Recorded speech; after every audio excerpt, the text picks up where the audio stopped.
벌써 목요일입니다.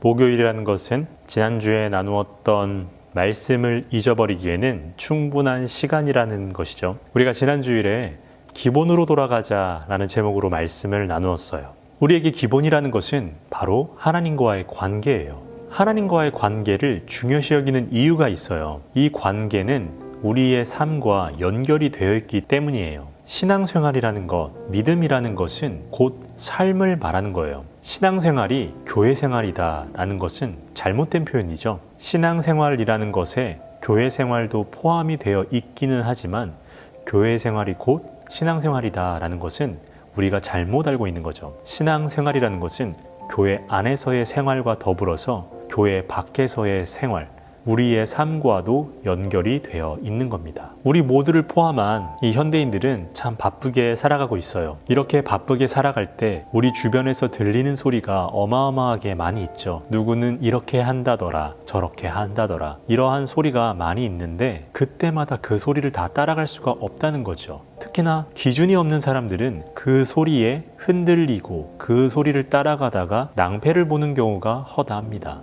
하지만 하나님과의 관계가 올바르게 형성된 사람에겐 그러한 일이 아주 드물게 일어나죠. 하나님과의 관계가 바르다는 것, 그것은 곧 하나님의 말씀을 듣고 하나님의 말씀대로 살아가는 것을 이야기합니다. 다시 말하면 우리가 말씀을 읽고 그 말씀을 내 삶에서 실천하고자 하는 것, 그것이 바로 신앙이고 믿음이라는 거예요. 따라서 기본으로 돌아간다는 삶은 바로 하나님의 말씀을 따라간다는 것, 그 말씀대로 살아간다는 것을 말합니다. 여호야다가 말한 개혁이 바로 이런 거였어요.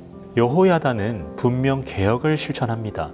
성경에서도 여호야다가 개혁을 하고 있다고 나오죠. 그런데 그 개혁의 목적이 무엇이었는지 기억하나요? 그것은 바로 여호와의 백성이 되는 것이었죠. 그런데 우리가 여기서 한 가지 짚고 넘어갈 건 있어요. 정말 그것이 개혁이었을까요? 개혁이라는 건 새로운 것을 창출하는 것을 말합니다. 그런데 여호야다의 개혁은 사실 개혁은 아니에요. 정확하게는 원래의 자리로 돌아가는 것을 말하죠. 이스라엘이라는 나라는 하나님이 직접 통치하던 나라였죠. 그런데 이스라엘 백성들이 왕을 원했고 하나님은 내키지 않았지만 왕을 허락해 주었어요.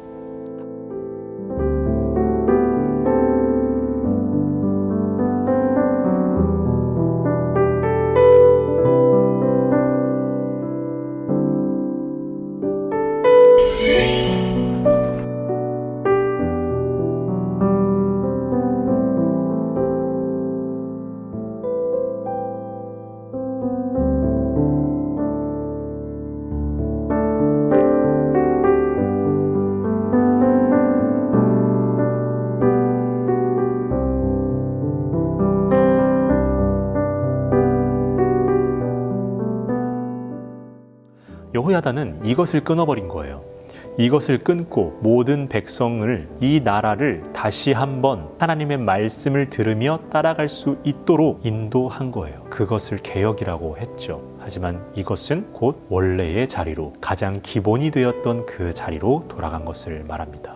우리도 마찬가지죠. 우리가 이러한 기본을 잘 지켰을 때 우리는 세상에서 말하는 소리에 휘둘리지 않을 수 있고 흔들리지 않을 수 있습니다.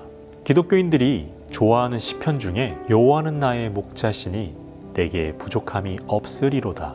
그가 나를 푸른 풀밭에 누이시며 쉴 만한 물가로 인도하시는도다. 라는 시편 23편이 있어요. 이 시편 23편대로 보자면 우리는 하나님의 양이죠. 그리고 하나님은 우리의 목자 되시는 거예요. 명심하세요. 우리에게 기본은 우리의 목자 되시는 하나님의 음성을 따라가는 겁니다. 양은 목자를 따라갈 때 가장 안전하고 가장 좋은 길로 갈 수 있습니다. 양에게는 목자의 음성을 따라가는 것이 기본입니다.